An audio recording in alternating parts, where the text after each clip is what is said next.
शिव कृपा से, भगवान शंकर की उदारता से, उनकी करुणा, उनकी दया से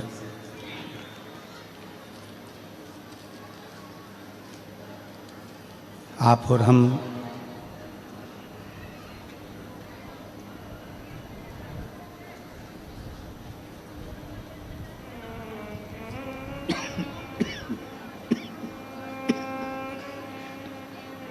शिव महापुराण की कथा का लाभ ले रहे हैं।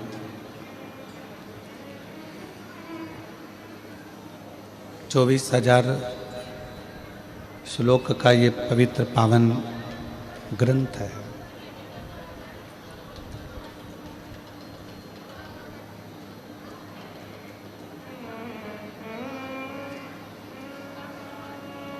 और उस 24,000 श्लोक के इस पवित्र पुराण में संसार के जितने दुख हैं, संसार की जितनी तकलीफें हैं, संसार के जितने कष्ट हैं, संसार के जितने भी कष्ट हैं, तकलीफ है, दुख है, उन सभी तकलीफ और कष्टों का निवारण कहीं ना कहीं वेदव्यास जी ने इस शिव महापुराण के अंदर अंकित किया।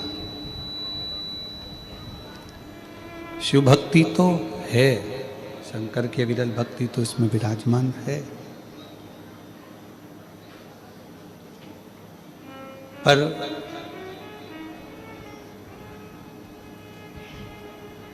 शिव भक्ति के साथ में सबसे मूल है हमारा शंकर की शरणागति।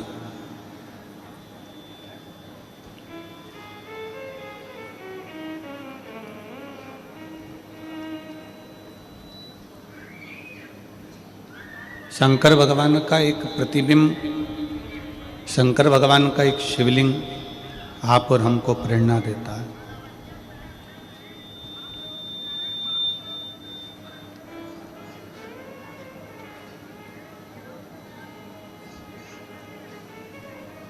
शिव जी का एक शिवलिंग आप और हमको प्रेरणा प्रदान करता है।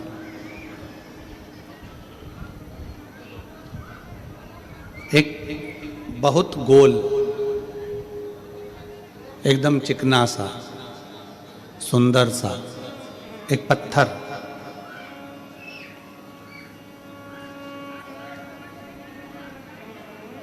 एक सुंदर सा चिकना सा गोर पत्थर बहुत सारे पत्थरों के बीच में जाकर गिर गया। खूब सारे पत्थर है वहां पर, और वहां वो एक गोल चिकना पत्थर वहां पड़ा है।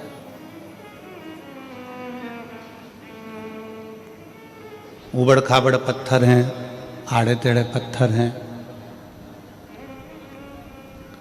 उन पत्थरों ने उस चिकने पत्थर से कहा कि हम भी पानी में रहते हैं, तुम भी पानी में रहते हो, तुम भी नदी में हो, हम भी नदी में हैं, तुम भी पानी में हो, हम भी पानी में हैं।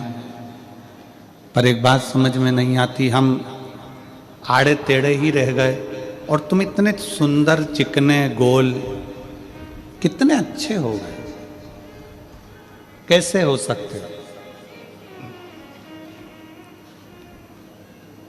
पत्थर ने कहा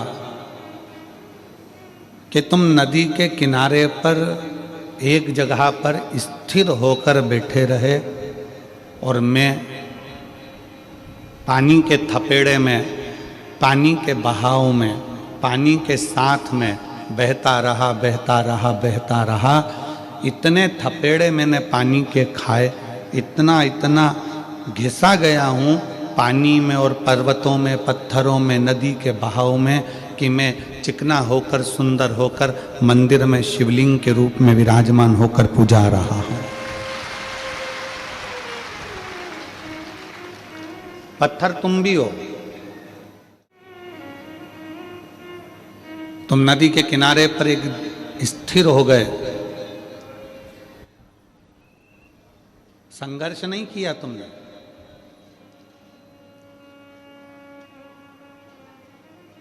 जो संघर्ष से डरता है, जो ये सोचता है कि नहीं मेरे बस का नहीं है, मैं आगे नहीं बढ़ सकता, मैं ये काम नहीं कर सकता, फिर वो आगे बढ़ता भी नहीं है। जिसने संघर्ष किया है, दुनिया के थपेड़ों को झेला है, दुनिया के बातों को झेला है, दुनिया के शब्दों को झेला है, दुनिया की वाणियों को झेला गया है, गालियों को झेला गया है, अपशब्दों को झेला गया है, फिर एक दिन वो धीरे धीरे इतना आगे बढ़ जाता है कि कहीं ना कहीं उच्च पद पर बैठकर अपने आनंद के साथ जीता है और पूरे राज्य का भी रक्षा करता है।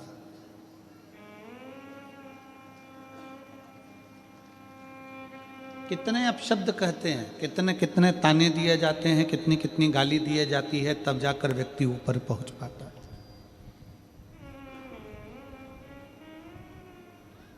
माननीय भारत सरकार के प्रधानमंत्री जी को कोई चाय वाला कह दे, कोई चौकीदार कह दे, कोई कुछ कह दे, कोई कुछ कह दे, कोई कुछ कह दे, इतने इतने शब्द।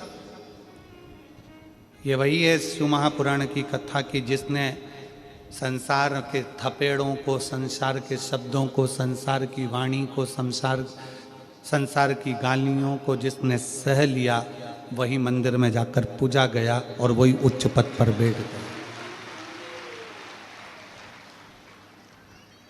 आप संसार के शब्द अगर सहन करना नहीं सीखे तो फिर आप जिंदगी में कभी आगे नहीं बढ़ सकते।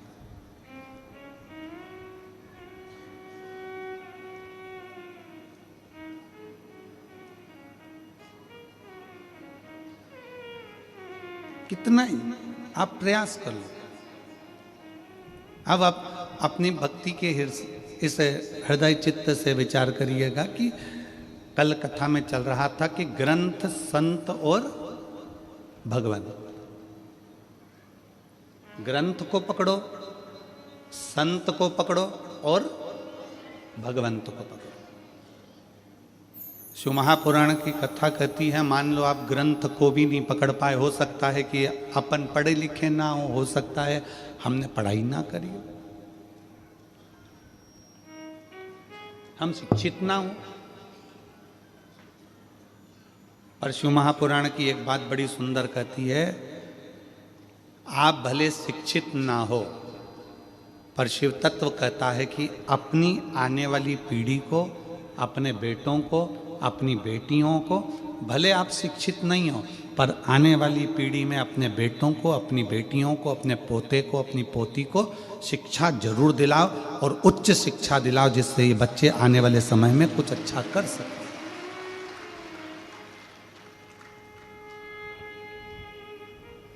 आज अच्छी शिक्षा की हर व्यक्ति को जरूरत है।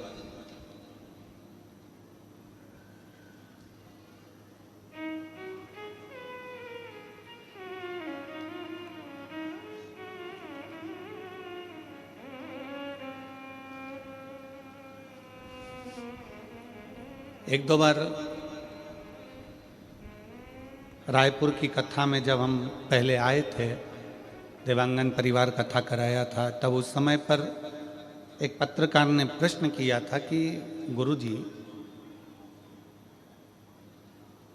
जब गवर्नमेंट शिक्षा इतनी दे रही है, गवर्नमेंट शिक्षा के प्रति इतनी जागरूक हुई है, तो फिर आपकी विठले सेवा समिति क्यों इन बच्चों को पढ़ाने के लिए अग्रता रखती है, क्यों इनकी फीस जमा करती है, क्यों इनको पढ़ाती है?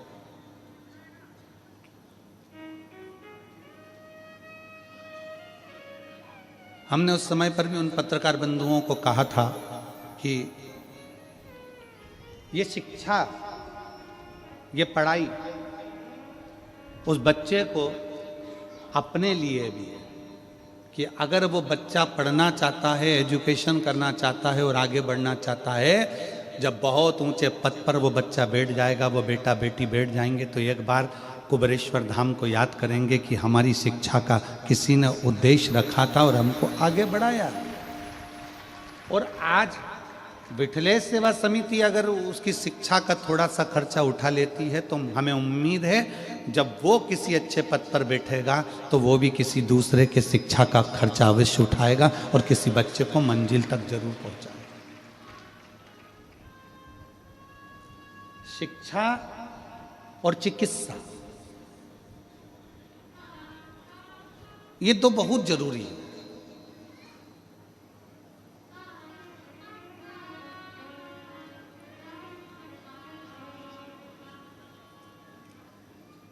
और हमारा तो निवेदन है पूरे भारत सरकार से, माननीय राष्ट्रपति महोदय जी से, माननीय प्रधानमंत्री महोदय जी से, माननीय मुख्यमंत्री महोदय जी से, माननीय क्षेत्रीय सांसद महोदय जी से, माननीय विधायक महोदय जी से, अध्यक्ष महोदय जी से, जितने ऊंचे ऊंचे पद पर जो बैठे हैं उन सब से निवेदन है कि अपने क्षेत्र में रोड बने ना बने, अपने क्षेत्र में नाली बने ना बने, पर अपने क्षेत्र में अच्छे स्कूल और अच्छे हॉस्पिटल बनना जरूरी है।